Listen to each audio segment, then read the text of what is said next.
2020 সালের মধ্যে অন্ধত্ব নিরসনের লক্ষ্যে 2000 সাল থেকে সারা দেশে চালু হয় জাতীয় চক্ষু পরিচর্যা পরিকল্পনা প্রকল্প।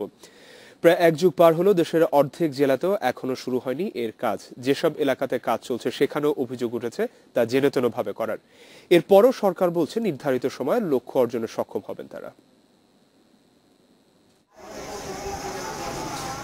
চাঁপাইনবাবগঞ্জ সদর হাসপাতালে চোখের চিকিৎসার জন্য আছে আলাদা ইউনিট। জাতীয় চক্ষু পরিচর্যা পরিকল্পনার আওতায় 2003 সাল থেকে এখন পর্যন্ত এখানে চিকিৎসা দেওয়া হচ্ছে 9,500 মানুষকে।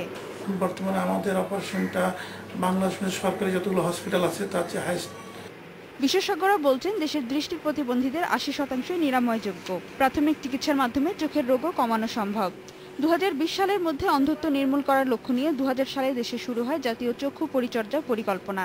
দেশের সব জেলা হাসপাতালে এই প্রকল্প বাস্তবায়নের কথা থাকলেও এখন পর্যন্ত হয়েছে মাত্র 30 জেলায়। আবার যেখানে প্রকল্প চলছে সেগুলোর অবস্থাও সুবিধার নয়। 2006 সালে মাদারীপুর সদর হাসপাতালে এই প্রকল্পের আওতায় চালু হয় ন্যাশনাল আই কেয়ার ইউনিট, কিন্তু বিশেষজ্ঞ ডাক্তার না থাকায় এর কাজ বন্ধ রয়েছে। অযত্ন আর অবহেলায় নষ্ট হচ্ছে মূল্যবান চিকিৎসার সরঞ্জাম।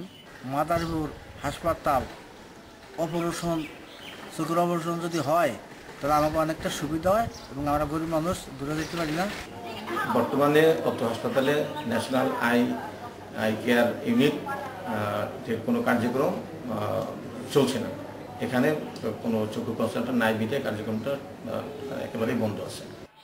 তবে স্বাস্থ্য প্রতিমন্ত্রীর দাবি প্রকল্প ঠিকঠাক মতোই চলছে। আমাদের টার্গেট হচ্ছে প্রতি বছর কমপক্ষে 1 লক্ষ ছানি পড়া রোগীদের ছানি অপারেশন করতে হবে। সেই কর্মসূচি চলছে এবং এটা শুধু সরকারের পক্ষ থেকে না, এটা যে এনজিও কাজ করছে, বিশেষ অনেক অর্গানাইজেশন